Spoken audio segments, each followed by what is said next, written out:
one of these is that big of a deal, but you look at it in totality, and you're trying to destroy the structures if they keep some amount of legalism around this.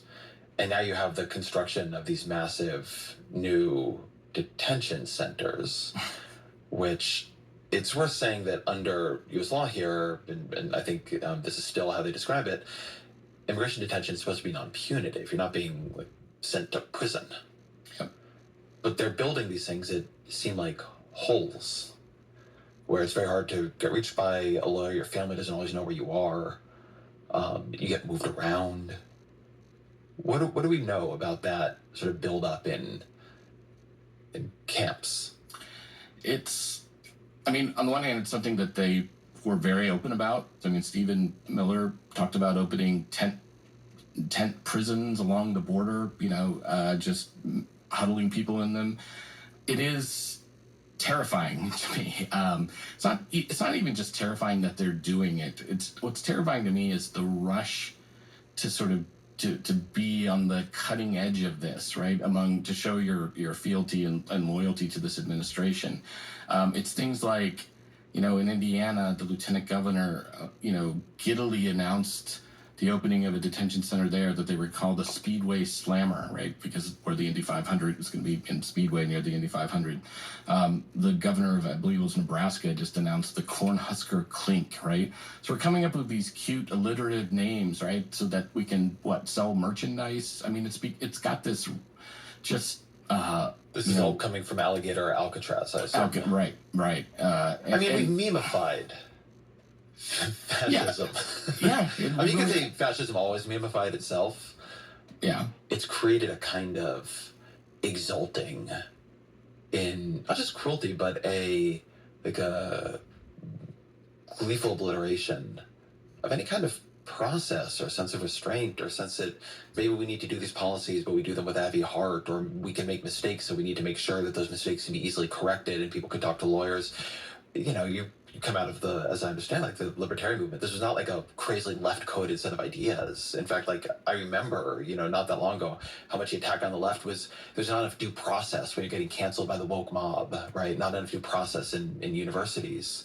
And now you're looking at the actual state itself. Just eviscerate due process. I mean, yeah, I think it's even, you could go even further than that. I mean, I think there's a sentiment that I'm increasingly seeing on, Facebook and occasionally when I just check in to see the horror show that is Twitter or X, that, due process itself is woke now, right? I mean, this is something that the idea of letting people who are here illegally have access to the courts is just beyond the pale to people. And there's no understanding that's always the way it's been. And like you said, this is a civil violation that we are now treating. Literally we disappeared people to a prison in El Salvador without letting them ever, consult the courts. And, later we find out that I think at least half of them had no prior criminal record of any kind in any country. You saw during the Republican National Convention with those mass deportation signs, and you saw the kind of like sneering joy, that people got at the idea of, you would, those of us who were alarmed by all this would talk about, so, you're okay with pulling grandmothers out of their homes and, going into schools and, arresting people when they're there to pick up their children and isolating the children. And it was, yes, we love that idea. There was absolute glee at the thought of this. I don't know how we got to the point where, 35-40% of the country, thinks using politics as a way to impose physical harm on people that they think are, on the other side or enemies is kind of standard political discourse now. But it's a pretty scary place to be. I think that's just because it's so grim. This dual state theory of fascism, right? It's written by a German Jew who escapes Nazi Germany. Right. It's an analysis of how Nazi Germany worked. But it was built to what it became. Exactly, and it's so consistent across other authoritarian states. This is part of every authoritarian playbook, right?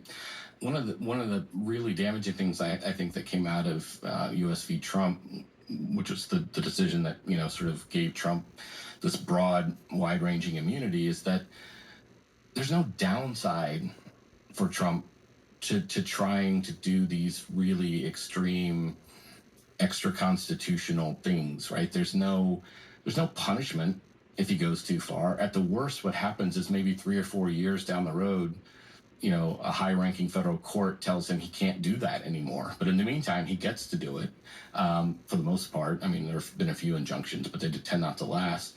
So there's no penalty for going too far, right? The way our system is set up right now, the president can kind of do whatever he wants. He can take whatever power grabs he wants, and the worst thing that's going to happen is that maybe a few years later a court says, nah, you can't do that anymore. What did the National Guard and the Marines do while they were in Los Angeles? I mean, some are still there, I should say, but Right. Mostly they just kind of provided support for the federal agencies. I think there was maybe one instance where some active duty Marines detained and arrested someone who was later shown to be an American citizen and just sort of wandered into the wrong area.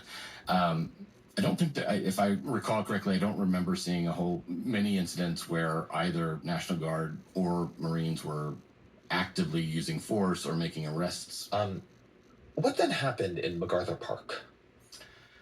You had Border Patrol, and I believe National Guard was there for support, conducted this sort of sweep of a park where, in an immigrant heavy area, but where there was nothing going on. There was no reason for them to be, displaying force at this park.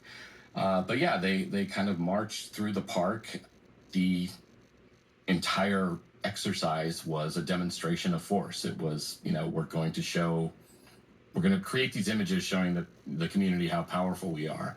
That, again, that is the kind of thing you see regularly in totalitarian countries, right? We don't use the military or militarized police purely for imagery, purely for symbolic purposes. But I mean, this administration is doing it regularly. I mean, they do this to create videos that they can post on social media, to scare people and to, inspire, I guess, their followers. Everything is a spectacle, but everything too is a test or a model. So Corey Lewandowski, who is a top advisor to Kristi Noem at the Department of Homeland Security, said, "I want everybody to understand the Trump administration is bringing this path across this country to make sure every sanctuary city understands that we can touch people at any place, anytime."